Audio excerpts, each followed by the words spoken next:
சிவாய நம. அனைவருக்கும் அன்பான வணக்கம். சித்தர்களுடைய ஆராய்ச்சி மூலமாக பல விஷயங்கள் நான் உங்களுக்கு சொல்லியிருக்கேன். நிறைய பேர் என்னிடம் கேட்டிருந்தீங்க, ரொம்ப திருஷ்டி ஆகுது வியாபாரம் செய்கிற இடத்துல.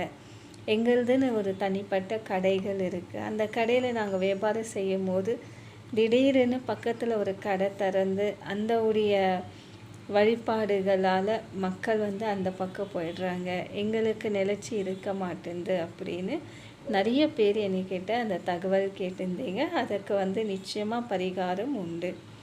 சித்தர்கள் வேதத்தில் என்ன சொல்லியிருக்காங்க? துஷ்டம் அனுக்ஷேத்திர சுதக்ஷேத்திர ஏபவம் சத்திய வம்சவே சரச வினோதம். நமக்கு யாரெல்லாம் எதிரிகள் இருந்தாலும் நம்ம அதை கண்டுக்க கூடாது. எதிரிகள் நமக்கு எதிராகவே இருந்தாலும் நீங்கள் உங்கள் வேலையை நீங்கள் பார்த்தீங்கன்னாவே போதும். உங்ககிட்ட உண்மையாக வேலைகள் இருக்கும் போது நீங்கள் கவலைப்பட வேண்டியதில்லை. திருஷ்டிகள் அதுக்கு எல்லாமே வசியம் இருக்குது. அந்த பூஜைகள் செய்தாலே போதும், நமக்கு நல்ல மாற்றங்கள் வரும். இறைவனுடைய பக்க துணையாக இருக்கும் போது நீங்கள் எதுக்கும் கவலைப்படாதீங்க. சித்தர்கள் சொல்லுறது ஒன்றுமே வசியம்தான். ஸோ நம்ம ஒரு பயம் வரும், எதிரில் கடை திறந்துட்டாங்க, நிறைய பேர் அங்கே போவாங்க. இந்த இடத்துல என்ன முதல்லேருந்து நிறைய பக்தர்கள் வாங்கிட்டு போகிறாங்களோ அதே மாதிரி தான் இருக்கணும். ஸோ அது எப்படி இருக்குது? முதல்ல நீங்கள் கடை எப்போவுமே சுத்தமாக வச்சுக்கோங்க. ஒவ்வொரு மூலையும் நீங்கள் சுத்தமாக இருக்கணும். ரொம்ப வெயிட்டான பொருள் மூளையில் வைக்கக்கூடாது. எப்போவுமே கொஞ்சம் தள்ளி வைங்க. மூளை எப்போவுமே காலியாக இருக்கணும், எம்டியாக இருக்கணும். அந்த எம்டி பிளேஸாக இருக்கணும் ஒவ்வொரு மூளையும். நீங்கள் கேஷ் பாக்ஸ் வைக்கிறீங்கன்னா கேஷ் பாக்ஸில் ஒரு மஞ்சள் துணி எப்போவுமே ஸ்ப்ரெட் பண்ணிடுங்க. ஸ்ப்ரெட் பண்ணிவிட்டு உங்கள் ரைட் கார்னரில், இப்போ கேஷ் பாக்ஸ் ஓப்பன் பண்ணிங்கன்னா ரைட் கார்னரில் என்ன செய்யணும்? வெத்தலை, பாக்கு, ஒரு பழம், ஜாதிக்காய், மாசிக்காய், லவங்கம், ஏலக்காய், இது எல்லாம் ஒன்று வச்சுட்டு ஒரு எலுமிச்சை பழம் வைங்க. தினமும் ஒரு பூ வச்சுட்டு நீங்கள் ஊதப்பத்தி காட்டுங்க. லாபம், இன்றைக்கி நல்ல லாபம் வரணும் அப்படின்னு சொல்லி வேண்டிக்கங்க. வேண்டிட்டு அந்த எலுமிச்சை பழம் என்ன செய்யணும்? நீங்கள் சாயங்காலம் கடை மூடுற நேரத்தில் அந்த எலுமிச்சை பழம் 4 பாகமாக வெட்டி அதில் கொஞ்சம் குங்குமம் போட்டுட்டு எலுமிச்சை பழம் மேலே அந்த கற்பூரம் வைத்து கடை வெளியே போயிட்டு அந்த எலுமிச்சை பழம் 3 வாட்டி சுற்றி இறக்கி அந்த கற்பூரம் தட்டிட்டு நீங்கள் என்ன செய்யணும்?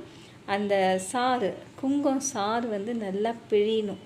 பிழிஞ்சு கீழே அந்த சிகப்பு கலராக ஸ்ப்ரெட் ஆகணும்.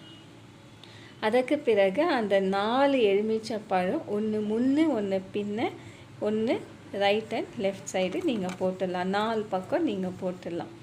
ஸோ இதுதான் திருஷ்டி கழிக்கிறது. மறுநாள் நீங்கள் அதை சுத்தம் பண்ணிடுங்க.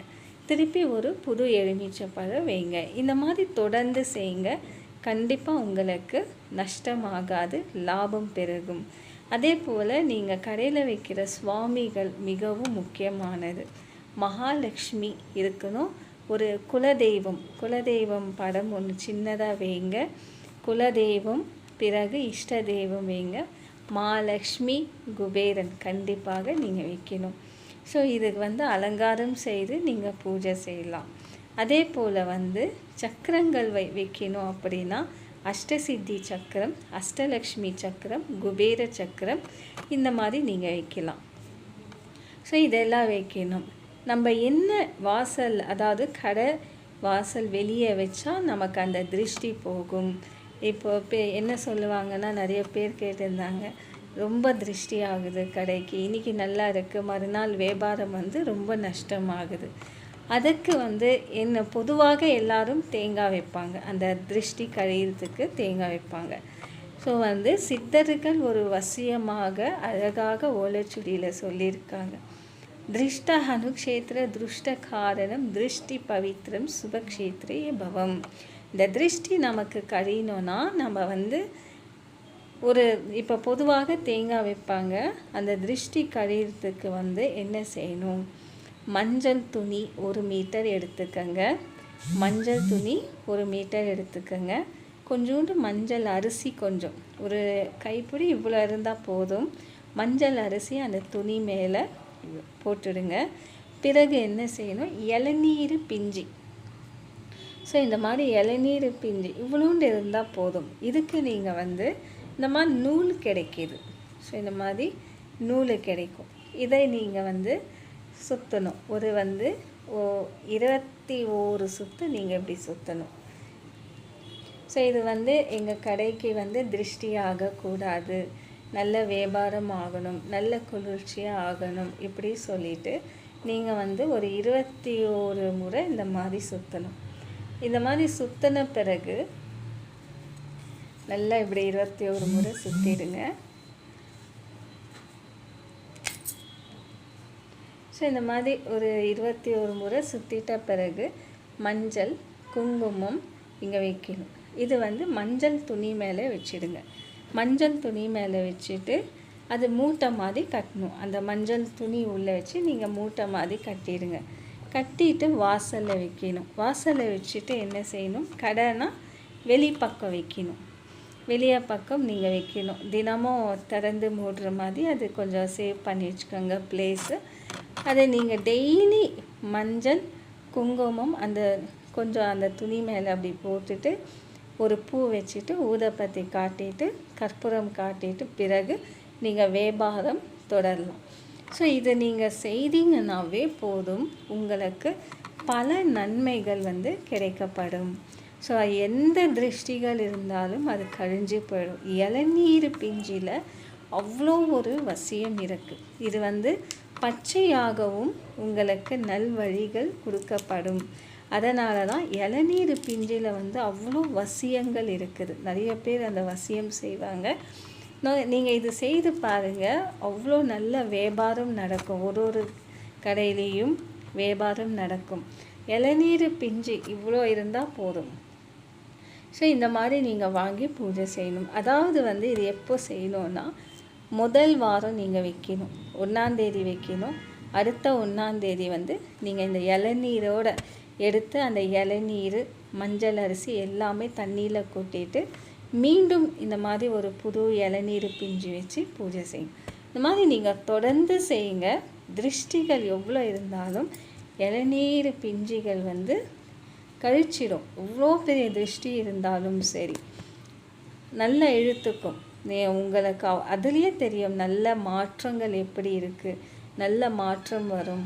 ஸோ நீங்கள் வந்து கவலைப்பட வேண்டியதே இல்லை. கடவுள் எல்லாத்துக்குமே ஒரு விடை கொடுத்துருக்காரு. அந்த விடையை நம்ம சரியாக பயன்படுத்தினாலே போதும், கண்டிப்பாக உங்களுக்கு வந்து மாற்றம் வரும். இளநீர் பிஞ்சி, அதாவது இது கொஞ்சம் பெருசு. நீங்கள் சின்ன பிஞ்சி கூட எடுத்து ஒரு வெத்தலை பாக்கு இளநீர் பிஞ்சி ஒரு காசு வச்சு சுவாமி கிட்ட வேண்டலாம். நான் என்ன செய்தாலும் எனக்கு வந்து நேர்மையாக நான் வந்து உழைக்கிறேன், எனக்கு அதுக்கான சக்திகள் கொடுங்க, நல்ல வியாபாரம் ஆகணும்னு சொல்லி வேண்டிக்கலாம். இளநீர் பிஞ்சு காஞ்சாலும் பரவாயில்ல, அவ்வளோ சக்தி அதில் எப்போவுமே இருக்கும். உங்களுக்கே தெரியும் தேங்காயில் உண்டான மகத்துவங்கள். ஸோ திருஷ்டிக்கு இது மிக மிக முக்கியமானது. கடையில் நிறைய பக்த வசியம் ஆகுறதில்ல, ஜனங்க நிறைய வர்றதில்ல, வியாபாரம் நஷ்டமாகுது. எவ்வளோதான் செய்தாலும் பணம் வந்து தங்கிறதில்ல, வியாபாரம் மேலே நமக்கு செலவாகுது. இது எல்லாமே இருக்கும் போது கண்டிப்பாக இந்த இளநீர் பிஞ்சி திருஷ்டிகள் நீங்கள் வந்து கட்டி பாருங்கள், நிறைய மாற்றம் வரும், நிறைய பக்தர்கள் வருவாங்க. ஸோ இது வைத்த உடனே உங்களுக்கு விடை தெரியாது, கொஞ்சம் கொஞ்சமாக கண்டிப்பாக மாறப்படும். அந்த ஒரு மாதம் 2வது மாதம் அதிக மாற்றம் ஏற்படும். 3வது மாதம் நீங்கள் நல்ல லாபத்தை பெறலாம். ஏன்னா இது வைக்கும் போதே இது கந்திருஷ்டிகள் இழுத்துக்கும், கெட்ட சக்திகள் எல்லாம் இழுத்துக்கும். அவ்வளோ ஒரு மகத்துவம் இந்த இளநீரில் இருக்குது. நீங்கள் இது செய்து பார்த்து கண்டிப்பாக எனக்கு தகவல் சொல்லுங்கள். என்னுடைய வாட்ஸ்அப் நம்பர் 9986703648 9066340399. உங்களுக்கு ஏதாச்சும் சந்தேகம், இந்த பூஜையில் ஏதாச்சும் சந்தேகம் இருந்தால் கண்டிப்பாக நீங்கள் என்ன தொடர்பு கொள்ளலாம். மெசேஜ் போடுங்க, நீங்கள் வாட்ஸ்அப்பில் மெசேஜ் போடுங்க. ஸோ ஏன்னா ஒவ்வொருத்தருக்கும் வியாபாரம் நஷ்டமாகுது அப்படின்னும் போது இதுக்கு பெரிய ஒரு விடை பொதுவான எல்லாருக்கும் தெரிஞ்ச எல்லாமே இருக்குது. நீங்கள் பொதுவாக செய்து நல்ல பலன் வந்து எதிர்பார்க்கலாம். ஏன்னா அந்த கண்ணடி பட்டாலும் அனுக்ஷேத்திரமாக ரொம்ப திஷ்டிகள் ஆகும். அனுபவந்த அனுக்ஷேத்திரமாகும் போது நமக்கு அந்த கண் திருஷ்டியாலேயே நமக்கு எல்லாமே தரித்திரமாக மாறும். வியாபார நஷ்டமாகும், ஒரு செலவுக்கு போனால் இன்னொரு இந்த மாதிரி பல விஷயங்கள் கண்ணடி பட்டால் கண்டிப்பாக நஷ்டத்துக்கு போய் கொண்டு போகும். நீங்கள் இந்த மாதிரி செய்து பார்த்தாலே போதும், நல்வழி பிறகும், திருஷ்டிகள் அண்டாது, யாரிடம் நம்ம வேதனைப்பட வேண்டாம். நம்ம வியாபாரம் நம்ம பார்த்துட்டு போயிட்டே இருக்கலாம். வாழ்க்கையில் நல்ல மாற்றம் பெறணும். உங்கள் வியாபாரம் மிகவும் நன்மையாகணும். என்னுடைய பிரார்த்தனை எப்பொழுதும் இருக்கும். சிவாய நமः.